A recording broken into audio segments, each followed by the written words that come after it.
Welcome, guys, to another episode of Facility and Property Management Radio. I'm your host, Javier Lozano Jr. with CMI Mechanical. We are a national HVAC and refrigeration company that works all over the country to take care of your multi-site retail stores or restaurants, properties, that sort of stuff. Today's guest we have is Tyler Neubauer from Kieffer Starlite. They are a national signage company that essentially works with companies all over the country for signage for indoor and outdoor. And I think this is something that a lot of people actually don't really understand the importance of proper signage, not just to find your business or location, but to make sure that what your messaging is, what your brand is getting revealed correctly. So Kieffer Starlite has been working with companies all over the country, and Tyler's going to be talking a little bit more about what he does and how he can help you out on improving your signage. So, Tyler, thanks a lot for taking the time today to jump on this podcast and kind of share a little bit more about what your company does. So just kind of, I guess give me the full story of what you do and what you guys do to help service other facility managers, property managers, that sort of stuff out there. Yeah, no, absolutely. Thanks for the introduction there, Javier. I've been with Kieffer Starlite now for going on 5 years. And my current role here is national sales or account manager. So I'm working directly with the purchasing agents, facility maintenance managers, regional managers at Fortune 500 companies, all the way to mom and pop shops, hospitals, so on and so forth, working with them to put together kind of their branding package. It varies, right? Like you mentioned, so it can go anything from a directional sign on their campus that just directs traffic, building branding, marketing on their actual building, their brand on their building, exterior lighted signs, or, some of like hospitals to change pace and ADA signage, stuff of that nature, and interior signage that serves kind of a completely different role, obviously, than your typical branding signage on the outside of a retail building. So what I do personally is I work with these people to help them, really construct their brand and get it from paper to really physical manufactured industrial signs on their building. So that's kind of long story short. Obviously, there's a lot of processes that happen in between that and a lot of other people on our team that are involved. But I act kind of as the main point of contact and the first point of contact when working with these different companies to help them get them on track to where they need to be, to make sure that their brand's looking up to par, consistent across all different locations, and making sure that they're satisfied with lead times, finished product, the actual brand look, consulting with them to help them. Sometimes a brand logo doesn't necessarily translate well into an actual sign. So there's a lot that goes into consulting to make sure it all kind of comes together to make sure they get the end product that they desire and drive traffic, right? Create business for them personally. So that's awesome. It's great to see that you guys really do focus on a big array of business. And I can only imagine how challenging that is to work with customers that don't quite understand the whole signage thing. They just want something that just, their logo or their company name or whatever, just to be on a board or, on a monument sign, that sort of stuff. And there's probably a lot more stuff to what you currently do as an account manager there at Kieffer Starlite, where you're kind of working with your customers and walking them through the process, if you will. Yeah, no, it gets interesting for sure, because like you just pointed out, obviously there's certain things that, and not if you're not necessarily a signage expert in the industry, that you wouldn't just know offhand. So you send me a PDF via email, and I open it up and I'm like, oh yeah, that looks awesome. That looks great. So you want this whole thing to be lit, and you want it to be 7 feet tall, and you want these small tagline letters to also illuminate, and the stroke width on that is the width of the actual letter is what I'm talking about, an inch. And I was like, oh, that can't illuminate. So the process really is, we take this logo from conception really, for different brands, whatever it may be. We have a customer, for instance, that's this case study, that someone comes to us and they want to rebrand, let's say, a certain section of their stores region by region for the next 2 years, right? So they'll come to us with this new logo and consult with us and say, this is what we'd like to do. From there, we have internal design teams and engineers who I would be consulting with personally myself as well, using their expertise to go through the logo and kind of dissect what works, what doesn't, from color. Certain colors we tend to stay away from, like blue. Anybody, next time you're driving around, you look at any blue letter set from the road and you tell me if you can read it, because I got pretty good eyes and I can't read it. It blurs out, actually. The color blurs out as you actually illuminate it, as opposed to like a red or white letter set, which is going to be really crisp, nice, modern looking on your facade. So we'll look at colors, the actual sizing of it, spacing between certain letters. And so we'll take their logo and their concept and pretty much work on that design to make it really the finished product, what you end up seeing on the building.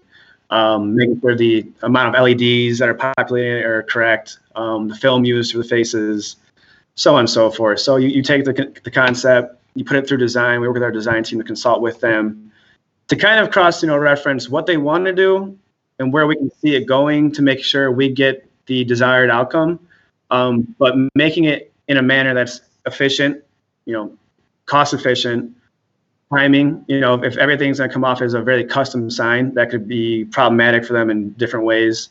Thinking about local codes, which are constantly changing these days, that will really direct what we can and can't do. So you try to kind of find that sweet spot with their logo and what they'd like to see that's on paper, make that come to life on an actual building, knowing all these different factors all come into play, local municipalities, like I mentioned, the design factors, engineering, and then obviously something that can be, depending on the customer, if it's a large Fortune 500 customer, I'd recommend standardizing as much as you can the logo to make it cost efficient. And so it can be as consistent as possible, because, marketing 101, consistency is key for everything.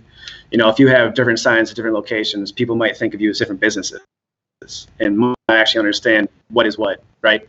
So I always preach consistency and standardization. That's, a big key in that. So I was gonna say, whereas, maybe if I had like a customer who has one large facility, and they're more of a one-off type, or maybe have a few nationally or regionally, maybe you look at maybe spending more on a custom sign to pop, to really get your brand out there. If I'm a local, for instance, I'm sure everybody's aware, there's a lot of local bar scenes, right? For example, but everybody knows that one bar with that one crazy looking sign, and that might, it helps to go into your memory set to then think, okay, now I'm thinking of this place, I understand the brand.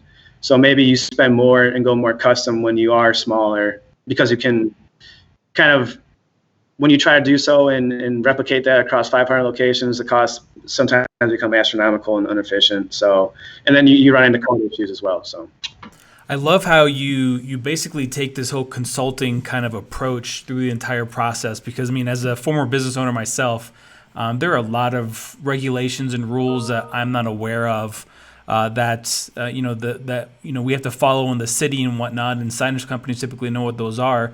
But then you also walk them through the process of what to do, what to expect, maybe even compare what you've done work in the past, and love to have you kind of just, I guess, more elaborate on that part of it as well too, on just kind of your consultative kind of approach. As a salesperson, I love that. Yeah, no, absolutely. What we end up fine-tuning their sign package to be, obviously, is depend on their needs, A, and B, the industry they're in. Often between different industries, whether it be a healthcare location or retail, or more of a destination or experience. There's certain things out there these days, like Top Golf, for instance, something of that nature, where it's kind of everything you're going to do is kind of depending on the industry first and foremost. I think first you start there, but when looking at the sign package, whatever it may be, it's always kind of big picture. It's always in the back of the mind. So if I see some customer comes to me and they're a small shop, or their location's a smaller location in a strip mall, and they want to have their own large pylon sign, I can already kind of tell you off the bat that's probably not going to happen. Looking at the different, where they're at and the surrounding landscapes, what might already be existing. Landlord criteria is another one that I'll throw out there to be aware of. But so you're always kind of keeping all that in mind, because at the end of the day, I don't want to be wasting anybody's time. Everybody's time is obviously more and more important these days, and we have less and less of it probably seems. So it's always kind of keeping that in mind. Probably one of the worst things that can happen for certain retailers is we create a sign package for them, and if a local code isn't ran, something of that nature, we get all the way to permitting, and then we have to start over because someone didn't do a code check, that's something you'd kind of think about as on the customer side of my kind of business here. You want to make sure that the sign company is doing their due diligence, and that's something we do here at Kieffer Starlite. Obviously, is we're turnkey, so that's something we do in house. Checking codes, talking to localities, calling landlords once we get their information from the customer to cross-reference any sign criteria they may have with the code. Obviously, looking at the physical facade itself, actually physically being able to fit on the facade, existing power to be able to light it, so on and so forth. So I think it's always kind of, for me anyway, looking at big picture and really making sure I'm incorporating all the different aspects and factors that come into play before we can get to the final design that we know can get approved. So oftentimes that means doing a lot of due diligence up front, or looking in the archives, seeing what we have done recently, because we are a national company. So we're often working in the same areas with different customers. Sometimes we have a handful of customers in the same strip mall right next to each other, which makes our job a little easier as far as efficiency goes for running through codes. And just having that on hand is key to be efficient and quick. Because again, the whole thing, I know oftentimes, as you'd mentioned in the get-go, there's so many things to think about when you have a new location being built, especially from ground up, that the signs kind of sometimes can be a bit forgotten. There's certain customers we work with that plan years ahead of, in advance, and that helps us out because then we're not so much under the gun to get things done quickly. Sometimes in the city of Chicago, a permit can take 6 months. So, and you're telling me you want to open up in 3 months, and that can be an issue, right? So planning is huge. The more you can plan ahead of time, the better usually your store opening will go, especially with signs, because people don't realize, like you'd mentioned, I think, that it takes a while. Like these things take a while to get municipality approval, to get permits. Manufacturing takes several weeks, 4, 5, 6 weeks, depending on the sign, how large it is. So there's a lot of things that make the timeline what it is, and it usually is about a couple months to get a sign up on the wall. It can be anywhere from 8 to 12 weeks, pretty much good rule of thumb. Yeah, and you bring up some really good points is that you've got to lay the expectations out for the customer. I mean, basically that lead time that you say about 8 to 12 weeks, I mean, I can see that. As I said, when I ran my company for 10 plus years, when I was getting signage for our building, there were certain things I had no clue about, and the turnaround time definitely was not fast. So I can definitely see what you're trying to get to on that, and just again, walking the customer through the process. Which now brings me to the next question: is kind of lay down the framework of what happens whenever a new customer comes in. Like, what's the process? What do you do? I know you kind of laid it out a little bit earlier, but kind of take us through the entire step-by-step process to kind of from conception of the customer coming in to signage going all the way up. More or less, like I said, those are all things that we kind of have on top of mind, right? So as soon as someone's coming to me, it could be a brand new customer who I've never talked to before, and we're having our first conversation, and I haven't even seen a design yet. And these are all factors I'll be bringing up to them just to let them know ahead of time, because it's important to, from really the first conversation to kind of set the expectations so we're all on the same page with what the final outcome will be, the timing of it, a ballpark, cost, quote on it, anything of that nature. My kind of saying to my people internally that I think maybe applies with the sales cycle as well as actually managing the account is the more you can do up front, the easier the rest of it becomes from there, right? So if you put in the time and the effort to, get a survey done of the actual location quickly, have code pulled, immediately on it, and then, having what the customer actually is expecting and the actual logo itself, that makes the rest of the process in the back end a lot easier. If it's all kind of overlooked, then that's where you run into issues down the road where, especially on, tight timelines, you can't afford to go into the city and have the permit, not approved first time around, because understanding that there are timelines for everybody. And if my grand opening is scheduled for a couple weeks from now, it's going to open, right? It's going to open. So I better, dang well better have a sign up. So all these things, you kind of from day one, I tend to try to bring up on the first conversation, with whatever customer may be, whether it be a small like mom and pop type of thing, all the way to like a Fortune 500 company who generally is going to kind of know a lot of these things because of their experience in the industry, the repetitions they have in it, right? This isn't their first rodeo. They've opened hundreds of stores. So this is stuff that, might be repetitive for them to hear, but it's still important to, to think about. Planning ahead of time is just key. It's huge on many different levels. But yeah, it's something that we definitely, I think, from day one, really try to hammer home to the customer, all those expectations, make sure we're on the same page, and from there on out, we're heading in if not exceeding expectations on all the different factors that play into it. So. Okay, so you basically walked us through kind of what happens whenever a new customer comes into your account, and essentially you basically consult them, you talk to them, you get all the information up front so that they have the expectations laid out in front of them, and as far as once everything's done, they've got the design that they want, they're happy with what it's going to look like. Now we're going to go into production, and from kind of what I was seeing is that it looks like you guys have multiple locations. Do you guys subcontract, or do you guys do everything in house? And on top of that, like, is everything, how are things shipped?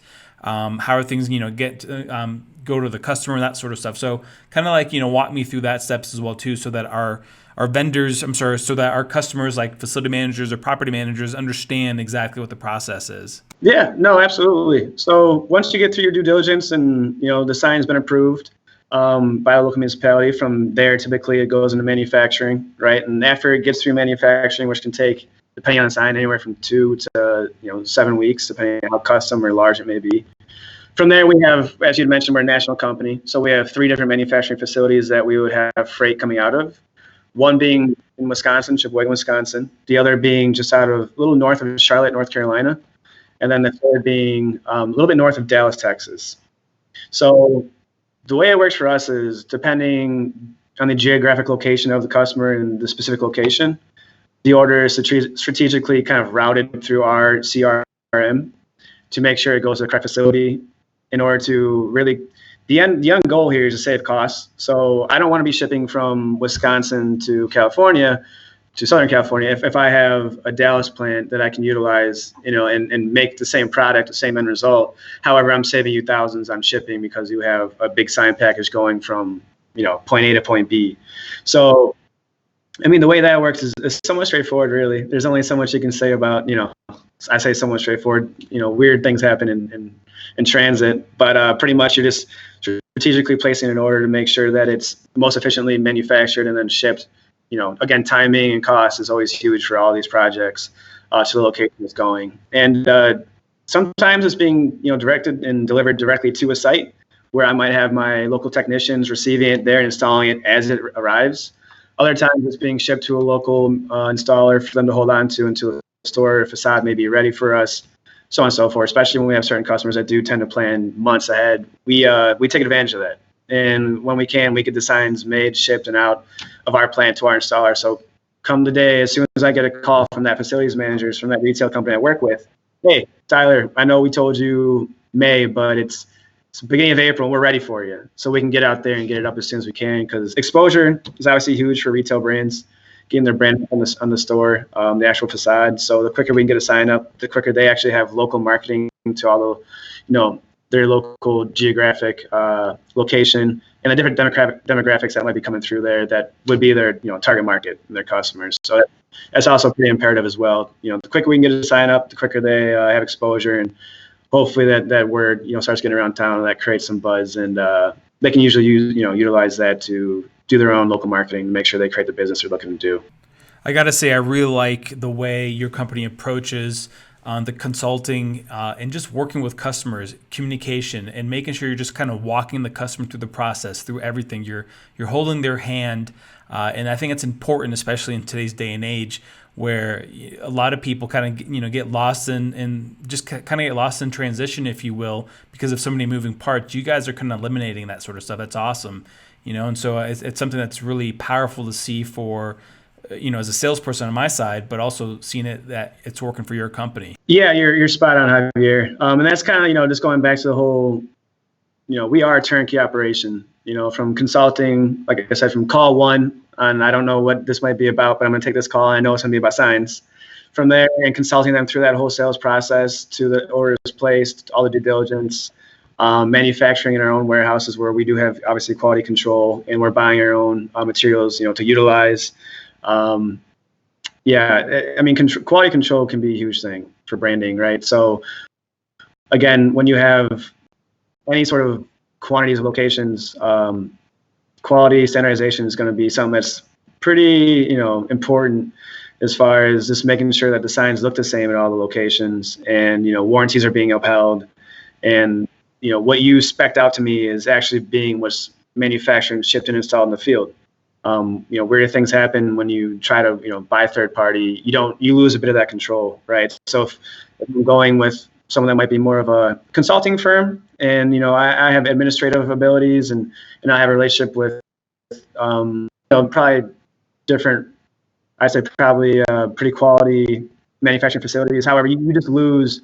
There's a gap right between the order and actually being able to control. And I can get photos at every part of the process of it being manufactured in my own warehouse, knowing the material that we actually purchase and procure and hold, in our own warehouse. So it's definitely an advantage. Yeah, I mean, it's definitely. I guess it could be a competitive advantage. Cost, efficiency, control. If I'm, for instance, if I don't own my own warehouses or have my own laborers in-house to manufacture this signage, then I don't have that ability necessarily to be like, this is a rush order. This is one of our larger customers. We need to push this through. I have that ability. I can call my actual, CMO, the guy who's head of all the manufacturing, and say, look, this is an important order. Like, this needs to get in. I understand lead times, but sometimes, things need to be done, and things are going to be pushed forward. And I have that ability to do so. Whereas if it's a third party, they got 100 other guys that they're manufacturing signs probably for it as well. So it gives you a little bit less kind of push there and leverage. So it definitely plays a key in a potential competitive advantage as well. So, I know that before we started talking as well too, that you'd mentioned that you guys do a little bit of everything, where you don't just focus on the Fortune 500s, the big giant stores, but you also do the mom and pops. And something else that you didn't mention to me, which I didn't really think much of, is, I mean, you do stuff for hospitals, you do stuff for more of the like nonprofits or other groups out there that need that sort of signage, and so you have experience and understanding of the different industries and markets that are out there, which actually is really great, which kind of shows that you guys are very well diverse. Yeah, I would say so. I mean, I say we have a pretty diverse kind of portfolio of customers, that's given us pretty important, knowledge of the different industries and what to look for, what works, what doesn't work, and definitely utilizing that knowledge and that background info that we have to help consult newer customers, existing customers, whatever it may be. But definitely, I think that's one thing we do well is, from manufacturing signs for large stadiums, whether it be like a local large stadium like the United Center, something of that nature, all the way from that to just your typical inline retailer, So we definitely, I'd say, have a diverse kind of book of customers, and that definitely plays a good role here as far as it's good for business, also, but also just seeing the different things that could come up. So a retailer is not necessarily going to have a big need or need to know a lot about ADA signs and what might be required for the interior of a hospital. But that's something we'd have background info on, and we can, kind of utilize our expertise in knowing, well, this needs to be 6 feet to the top of the sign from grade, and this sign needs to have Braille on it, and this one doesn't. This can be illuminated, this can't be illuminated, for different codes, depending on the industry we're in. Mostly right now speaking about hospitals, but different industries call for different signs. Well, Tyler, thanks for your time again. I don't want to cut you off by any means, because I think what you're sharing is really important and valuable to all the people out there that are in the facilities or property management kind of world, if you will, or business owners. But this is kind of your chance to let people know a little bit more about how they can get in touch with you, as far as just using you for future signage needs, and what they need to do to contact you, that sort of stuff. But again, Tyler, really appreciate your time. This has been an awesome opportunity to kind of just learn a little bit more about what you guys are doing and what makes you guys successful and your approach and all that. Yeah, no, definitely. I just want to say appreciate your time, Javier, and bringing us on here to speak today and to get this exposure and just kind of shed a little bit of light more on the sign and lighting industry. If anyone's looking for any sort of consulting on new signage, signage maintenance, and anything of that nature, really turnkey operations here at Kieffer Starlite, they can reach out to me at 847-415-5765, or they can reach out to me via email as well. My email is tneu Bauer. It's T Neubauer at Kieffer Signs, KIEFFER Signs as plural, SIGNS.com. Feel free to reach out to me. I'd be happy to accommodate anyone's call and make sure I take care of them for any other signage needs, really. Any branding, signage, consulting needs, I'm your guy. So, but thanks again, Javier. Hopefully we can do this again sometime. But until then, I appreciate your time. Awesome, guys. So again, that was Tyler Neubauer with Kieffer Starlite during this interview for our Facility and Property Management Secrets Radio. I hope you guys got some great information. My name is Javier Lozano Jr. I'm with CMI Mechanical. We are a national HVAC and refrigeration company that can service all of your HVAC refrigeration needs throughout the United States. If you guys want to be a part of our podcast, feel free to always reach out to me. I'm very accessible on social media, whether it's on LinkedIn, whether it's on Facebook, anything like that. You can find me on there. And wherever you find this, just simply subscribe to our podcast and share the information. Thanks a lot and have a great day, guys.